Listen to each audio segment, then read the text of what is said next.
Hello বন্ধুরা, আজ আমরা এমন এক মহাযুদ্ধের দ্বারপ্রান্তে দাঁড়িয়ে আছি যা হয়তো মানব ইতিহাসের সবচাইতে ভয়ানক অধ্যায়। মানবজাতি আজ সেই অগ্নিগিরির কিনারায় দাঁড়িয়ে আছে যা পুষে ওঠার অপেক্ষায়। একদিকে ইরান, যা মধ্যপ্রাচ্যের একমাত্র সত্যিকারের সামরিক দানব, অন্যদিকে ইসরায়েল, টেকনোলজির চূড়ায় থাকা এক অত্যাধুনিক সামরিক শক্তি। আর তাই নির্দ্বিধায় বলা যায়, তাদের গর্জন যদি একবার শুরু হয় তাহলে বিশ্ব কেঁপে উঠবে। আর এ যুদ্ধে একবার শুরু হলে এর ফলাফল হবে ভয়ঙ্কর, ধ্বংসাত্মক এবং রক্তাক্ত। এই মুহূর্তে প্রশ্ন একটাই, কোন দানব জেগে উঠবে? ইরান, যে তার বিশাল সামরিক শক্তি এবং ব্যালিস্টিক মিসাইলের ক্ষমতা, সেই সাথে গোপন সামরিক ঘাঁটি নিয়ে প্রস্তুত, নাকি ইসরায়েল, যে প্রযুক্তি এবং পারমাণবিক এর মিশ্রণে এক অপ্রতিরোধ্য দানব পরিণত হয়েছে? আজ আমরা ঢুকে যাব সেই গোপন অন্ধকার সামরিক সব ঘাঁটির গভীরে, এক ভয়ঙ্কর বাস্তবতায়। এখানে কেবল শক্তির লড়াই না, লড়াই হবে অস্তিত্বের। এই যুদ্ধ শুধুমাত্র মধ্যপ্রাচ্য না, বরং পুরো বিশ্বকে ধ্বংসাত্মক নরকে ঢেলে দিতে পারে। প্রস্তুত হন এই লোমহর্ষক বিশ্লেষণের জন্য, যেখানে আমরা ঢুকে যাব এই দুই দেশের সামরিক শক্তির গভীরে। তো চলুন দেখে নেওয়া যাক, কোন দানব সামরিক শক্তির দিক থেকে সব থেকে বেশি এগিয়ে রয়েছে। অর্থনৈতিক শক্তি। যুদ্ধ মানেই টাকার খেলা। অর্থ ছাড়া আপনি সেনাবাহিনী চালাতে পারবেন না, ক্ষেপণাস্ত্র ছুড়তে পারবেন না, বা আকাশে যুদ্ধবিমান চালাতে পারবেন না। আর তাই তো 2014 সালে ইরান তাদের সামরিক বাজেট প্রায় 15 বিলিয়ন মার্কিন ডলার বরাদ্দ করেছেন। ইরানের বিশাল বাজেটের মূল উদ্দেশ্য হলো ইসলামিক বিপ্লবী গার্ভকে আরও ভয়ঙ্কর করে তোলা, তাদের মিসাইল, স্থলবাহিনী এবং নৌবাহিনীকে যুদ্ধের জন্য প্রস্তুত করে তোলা। কিন্তু ইসরায়েল কি অর্থের দিক থেকে পিছিয়ে? মোটেও না, বরং তারা বরাদ্দ করেছে 27.5 বিলিয়ন মার্কিন ডলার, যা ইরানের তুলনায় অনেকটাই বেশি। আর এই অর্থ দিয়ে তারা তৈরি করেছেন নতুন ক্ষেপণাস্ত্র, উন্নত যুদ্ধবিমান এবং সব অস্ত্র যা মুহূর্তের মধ্যে শত্রুকে নিশ্চিহ্ন করে দিতে পারে। কিন্তু শুধু টাকার পরিমাণ যুদ্ধের বিজয় নির্ধারণ করবে না। প্রযুক্তির কৌশল এবং যুদ্ধক্ষেত্রের অভিজ্ঞতা একসাথে যুদ্ধের প্রভাব ফেলে। যেমন ইরান মাটির নিচে থাকা গোপন সামরিক ঘাঁটি এবং অদৃশ্য মিসাইল ইসরায়েলের সেই সকল প্রযুক্তির চোখ ফাঁকি দিতে পারবে। ইরানের কোন দানব কখন জেগে উঠবে তা কখনো কেউ বলতে পারে না। সেনাবাহিনী। ইরানের সব থেকে বড় শক্তি কি জানেন? তাদের বিশাল সেনাবাহিনী। তাদের আছে 6,10,000 অ্যাক্টিভ মিলিটারি পার্সন, এর মধ্যে 3,50,000 সেনা নিয়মিত বাহিনীতে আর 1,90,000 সেনা সদস্য আইআরডিসিতে নিয়োজিত, যারা সব সময় প্রস্তুত যে কোনো বিপর্যয়ের জন্য। কিন্তু এখানেই শেষ না। ইরানের 3,50,000 জন রিজার্ভ সেনা রয়েছে, যারা যে কোনো মুহূর্তে যুদ্ধক্ষেত্রে নামতে প্রস্তুত। ইরানের সেনাবাহিনী সিরিয়া এবং ইয়েমেনের যুদ্ধে ইতিমধ্যে অভিজ্ঞ হয়ে উঠেছে। কিন্তু ইসরায়েলের সেনাবাহিনীর সংখ্যা ছোট হলেও তাদের প্রযুক্তিগত দক্ষতা অপ্রতিরোধ্য। তাদের সক্রিয় সেনাবাহিনী 1,69,500 সদস্য নিয়ে গঠিত, কিন্তু রিজার্ভ বাহিনী 4,65,000, যা যে কোনো যুদ্ধের সময় যুদ্ধের মাঠে নামার জন্য প্রস্তুত।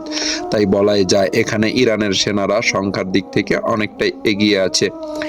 স্থলবাহিনী। ইরানের স্থলবাহিনী এক প্রাচীর দৈত্যের মতো ভয়ঙ্কর এবং সংখ্যায় বিপুল। তাদের হাতে আছে 10,000 যুদ্ধ ট্যাঙ্ক T-72 এবং কারার ট্যাঙ্কগুলো গর্জনকারী অগ্নিগিরির মতো যুদ্ধক্ষেত্রে ধ্বংস ছড়াতে পারে। আর আছে 7,000 আর্টিলারি সিস্টেম, যা দূর থেকে ধ্বংসাত্মক আঘাত হানতে সক্ষম। কিন্তু ইসরায়েলের কি এই দত্তের সামনে দাঁড়াতে পারবে? হ্যাঁ, পারবে, কারণ ইসরায়েলের হাতে আছে মিরকাবা ফর দ্য ট্যাঙ্ক, যা বিশ্বের অন্যতম সেরা যুদ্ধজাহাজ। যদিও তারা মাত্র 400 ট্যাঙ্ক নিয়েই মাঠে নামবে, কিন্তু এই ট্যাঙ্কগুলো কোনো সাধারণ ট্যাঙ্ক না।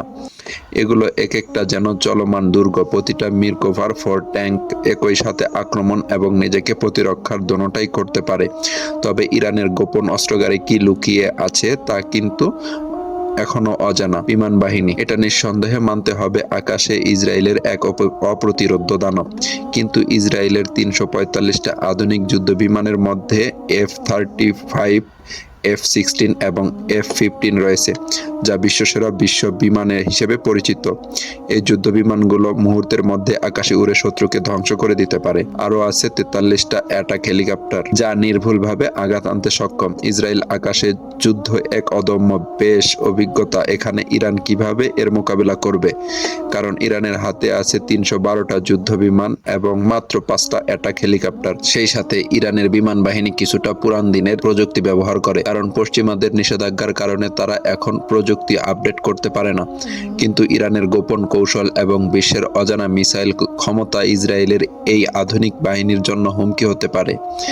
ইরানের আকাশ শক্তিও হয়তো আজকের মতো দুর্বল, কিন্তু কে জানে কোন অজানা আকাশ যুদ্ধের প্রযুক্তি তারা লুকিয়ে রেখেছেন। নৌবাহিনী ইরানের ইসরায়েলের চেয়ে আকাশ শক্তিতে পিছিয়ে থাকলেও নৌবাহিনীর শক্তিতে কিন্তু বেশ এগিয়ে, কারণ ইরানের নৌবাহিনী সমুদ্রের সিংহের মতো। তাদের 17টা সাবমেরিন, 68টা পেট্রোল বোট এবং 10টা মাইন্ড ওয়ারফেয়ার জাহাজ পারস্য উপসাগর থেকে ভারত মহাসাগর পর্যন্ত ইরানের শক্তিকে ছড়িয়ে দিচ্ছে। তারা প্রায়ই সমুদ্রের পথে ভয়ঙ্কর আক্রমণ এবং তেলের ট্যাঙ্কার আটকানোর মধ্যে বৈশ্বিক অর্থনীতিকে প্রভাব ফেলে। তাদের সাবমেরিনগুলো সমুদ্রের গভীর থেকে শত্রুর প্রতি অদৃশ্য আতঙ্ক ছড়ায়। তবে ইসরায়েলের নৌবাহিনী কম শক্তিশালী হলেও তাদের কার্যক্ষমতা এবং গোপন অপারেশন অত্যন্ত ভয়ঙ্কর। 5টা অত্যাধুনিক সাবমেরিন এবং 49টা পেট্রোল বোটের সাহায্যে তারা সমুদ্র চুষে বেড়াচ্ছে। কিন্তু ইরানের সমুদ্রের নিচে লুকিয়ে থাকা গোপন শক্তি কতটা বিধ্বংসী হতে পারে এটা কিন্তু কেউই জানে না।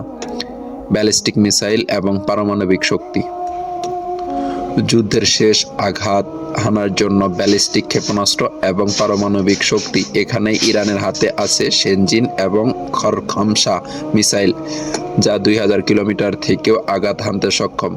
এছাড়াও ইরান সম্প্রতি ফাঁকা হাইপারসনিক মিসাইল তৈরি করেছে, যা বিশ্বের যে কোনো জায়গায় খুব দ্রুত গতিতে আঘাত হানতে পারে। কিন্তু পারমাণবিক শক্তি কি ইরানের কাছে আছে, এর উত্তর দেওয়া খুবই কঠিন, কারণ অনেকেই মনে করেছেন ইরানের কাছে পারমাণবিক অস্ত্র থাকতে পারে, কিন্তু এটা আজও অজানা।